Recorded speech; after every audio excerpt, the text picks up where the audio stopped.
Shalom, Israel's brothers, Abba Yahweh, coming back at you with another cold cut. I'd like to give our honor and glory and praise to Yahweh in the name of His Son, Yahweh Shai. We're going to jump right into Matthew chapter 25, break down this parable through the Spirit, right, about the 10 virgins and the bridegroom coming to meet them. This is Matthew 25 and verse 1. Then shall the kingdom of heaven be likened unto 10 virgins which took their lamps and went forth to meet the bridegroom. Now, these 10 virgins, right, well, let's get what that number 10 even is on a spiritual level, which represents a whole amount. Right, this is Job chapter 19 and verse number 2. Right, going into that number 10. How long will you vex my soul and break me in pieces with words? These 10 times have you reproached me. You are not ashamed that you make yourself strange unto me. So 10 is just a spiritual number representing the whole amount. So you have 10 virgins. You have a whole amount of these virgins, but you have 5 of them that weren't part of the elect, and you have 5 of them that were. 5 just represents a dispensation. Right, let's go to Revelation chapter 19 and verse 5. 5 is just a portion of a whole amount. So you have a certain amount that wasn't part of the elect, and you have a certain amount that was. This is Revelation chapter 9, and I'm going to start at verse number 5. And to them it was given that they should not kill them, but that they should be tormented 5 months. And their torment was the torment of a scorpion when he striketh a man. That 5 months is literal, just a certain portion of time that these men will be tormented, right, when these bombs drop and hit the earth. Let's get another precept showing that 5. Let's go to Isaiah chapter 19. All right, this is the book of Isaiah chapter 19.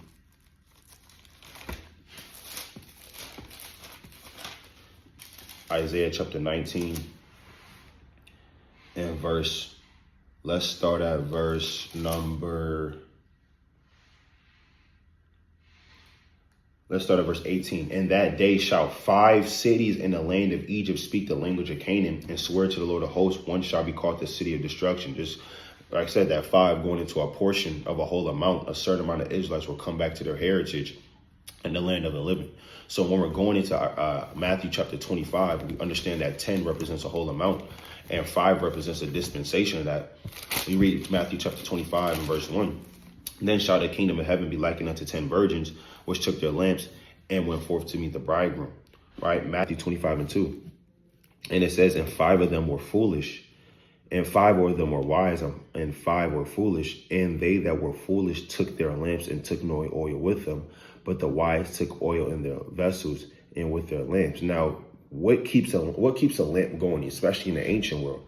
What kept the lamp going was that oil that came with the lamp.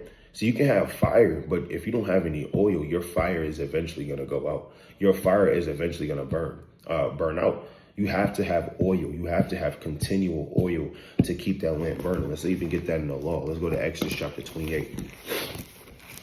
You have to have oil. If you don't have oil, your lamp will go out. This Exodus chapter 28 and verse 20.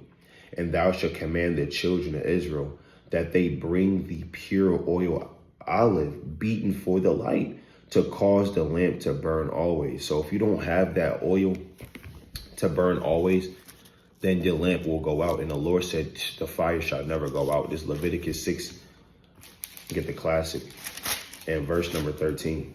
The fire shall ever be burning upon the altar. It shall never go out. So for that fire to never go out, you have to have the oil. But these virgins, the 5 foolish virgins, they didn't take any oil for their lamps. Their fire was eventually go out. Now let's go to let's go to Ecclesiastes 9 and 8. That oil represents understanding. Right, this is Ecclesiastes chapter 9 and verse 8. And it says, let thy garments be always white, right? You keep the law, statute, commandments to the best of your ability with the faith in Yahweh Shai. Your garment will be white, but what? And let thy head lack no ointment. Don't let your head lack any understanding. Why do you keep the commandments? Yeah, we know we got to keep the law, but the oil is like the why.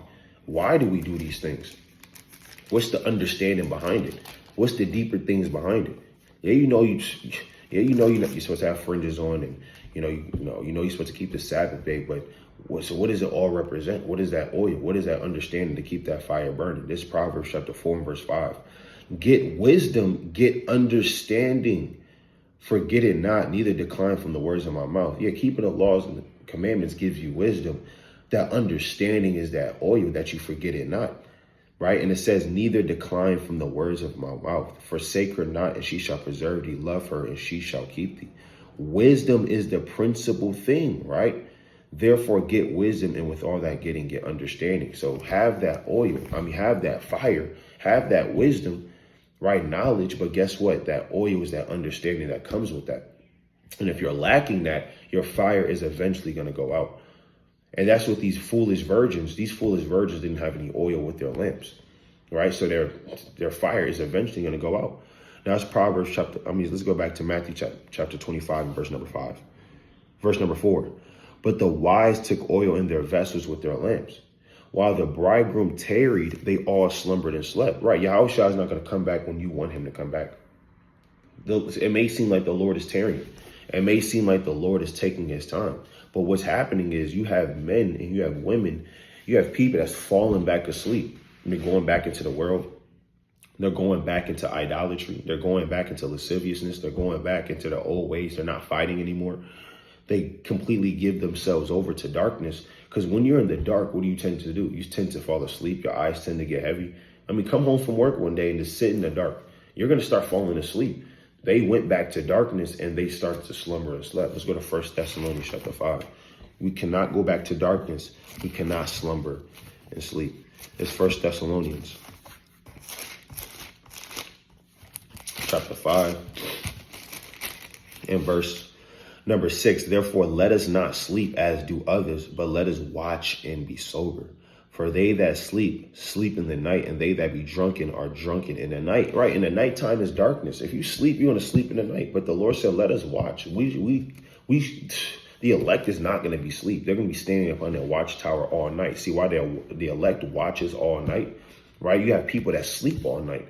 You have people that slumbering, sleeping, having dreams, thinking of all manner of different things while they're sleeping. And then you have other people that's up all night watching upon their watchtower, right?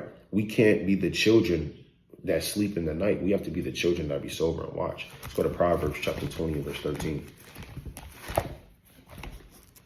Right? It's the book of Proverbs. Chapter 20 and verse 13. Love not sleep, lest thou come to poverty. Open thine eyes, and thou shalt be satisfied with bread. Yeah, if you love sleep, you will become to poverty. I mean, this wisdom that the Lord has given us, these are spiritual riches. This is what makes wisdom is what makes us rich. I mean, read Proverbs, the 3rd chapter. It's not money. It's not your bank account. It's not that bonus that you got. It's not your business. It's not any of these carnal things that make you rich. Wisdom makes you rich, right? But if you sleeping and you're lacking and you're not really putting forth a lot of effort or staying awake to watch, then you're going to come to poverty. You're going to lose that knowledge, wisdom. Eventually, that oil, you're going to start losing that understanding. All right, let's go to the book of Mark chapter 13. All right, it's Mark chapter 13, 35. Watch ye therefore, for you know not when the master of the house cometh, at even or at midnight or at the cock crowing or in the morning. You don't know when the Lord, see, it says midnight. That's spiritual. Let's go to Psalms chapter 96, because midnight is when judgment is going to start hitting the earth. But usually at midnight, people are found sleeping. They may have a bedtime at 9 o'clock, bedtime at 10:30. Midnight, usually people are, they're taking their rest at that time. But that's when the Lord said, spiritually, when he's coming back, is at midnight. It's the book of Psalms, chapter 91.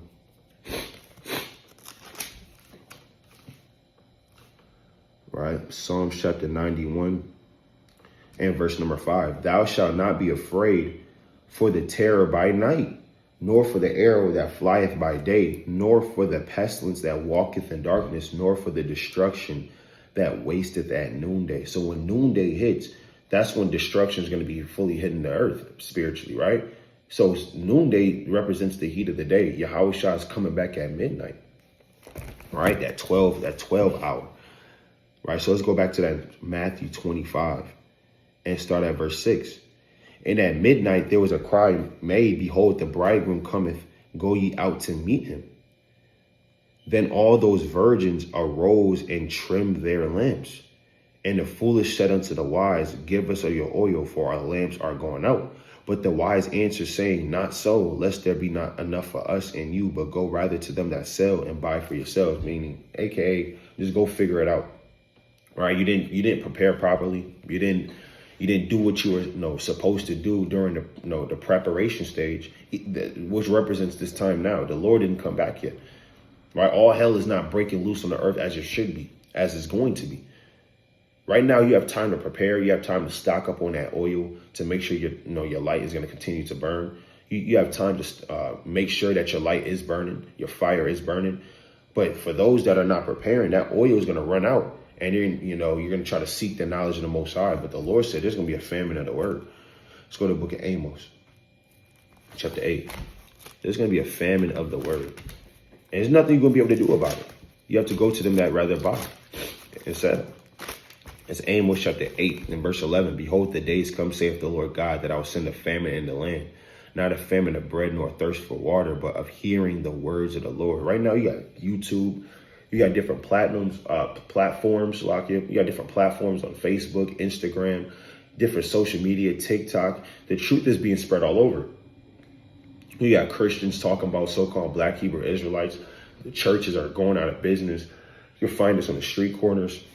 You can hit up the email. There's a lot of ways to learn about this truth, but the Lord's going to start drying that up. The Lord is going to start taking that wisdom, knowledge, and understanding away from the land. And it says, verse 12, and they shall wander from sea to sea and from the north even to the east. They shall run to and fro to seek the word of the Lord, and what shall not find it. And that day shall the fair virgins and young men faint for thirst. Yeah, that thirst of water, they're going to start fainting for the damn words of the Lord. You're not going to have wisdom and knowledge on the earth. So if you're trying to, when the Lord comes back, and you're still trying to figure out what Deuteronomy 28 and verse 54 is talking about because you lost that understanding, then that's on you. You're still trying to figure out what prophecies and chronology of prophecy and, what's going to happen next. And you don't know where you at. And hey, that's on you. You didn't prepare properly. That's on you. You have to make sure that we have to make sure that we're preparing our oil properly to continue to have that fire burning. So we're not begging, right, for that oil. Let's go to the book of Sirach, chapter 40.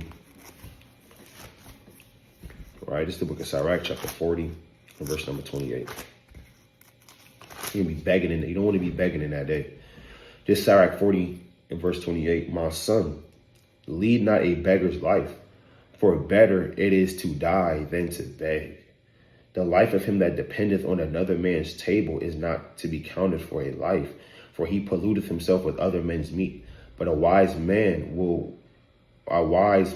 well nurtured, will beware thereof. And if you're a wise man, you will beware of that. You will beware that if you run out of that oil, you will come to poverty and you will start begging. You're going to prepare. You're not going to take that for granted, and you're going to be serious about preparing that oil for the time to come. You're not going to be damn begging in that day like the rest of the damn world, man. That's trying to figure out this truth in the last hour, the last second, but it's going to be too late. And the Lord said, verse 30, begging is sweet in the mouth of the shameless, but in his belly there shall burn a fire. All right, so let's go back to that in Matthew chapter 25. All right, this is Matthew chapter 25 and verse number 10. And while they went to buy, the bridegroom came, and they that were ready went in with him to the marriage, and the door was shut. Door was closed. That door of repentance is coming. It's going to close. Afterwards came also the other virgins, saying, Lord, Lord, open to us. But he answered and said, verily, I know you not. Verily, I say unto you, I know you not. Watch therefore, for you know neither the day nor the hour when the Son of Man cometh. And that's what the Lord's going to tell a lot of Israelites. And Lord willing, we don't ever hear that words. I never knew you. I never knew who you were. Right? You said, Lord, Lord, you're not my servant. Lord willing, we don't hear those grievous words, man. And the Lord's going to tell some people that in that day, man. Right? This is the book of Matthew, chapter 7, and verse number 21. Not everyone that saith unto me, Lord, Lord, shall enter into the kingdom of heaven, but he that doeth the will of my Father which is in heaven. Many will say to me in that day, Lord, Lord, have we not prophesied in thy name? In thy name have cast out devils, and in thy name done many wonderful works. And you got men that say that. Lord, we did a lot of miracles. We woke a lot of people up on the highways and byways. Lord, didn't you not see my congregation? I was captain over 5,000. I was general over 48 cities, man. No, the Lord not hearing none of that. He don't know you. He gonna tell the angels, bind you hand and foot, and get this stranger, this guy, this alien out of my wedding. Just because you think you're doing mighty works now, you have to have integrity, and you really have to practice what you're doing. Practice what you're teaching. Right? Being honest and sincere. That's what the Lord is looking for.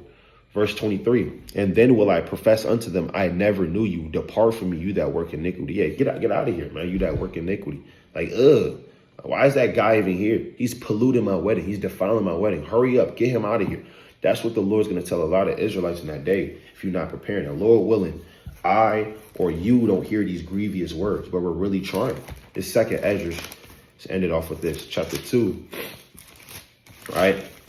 And verse number 13. Go, and you shall receive. Pray for a few days unto you, that they may be shortened. The kingdom is already prepared for you.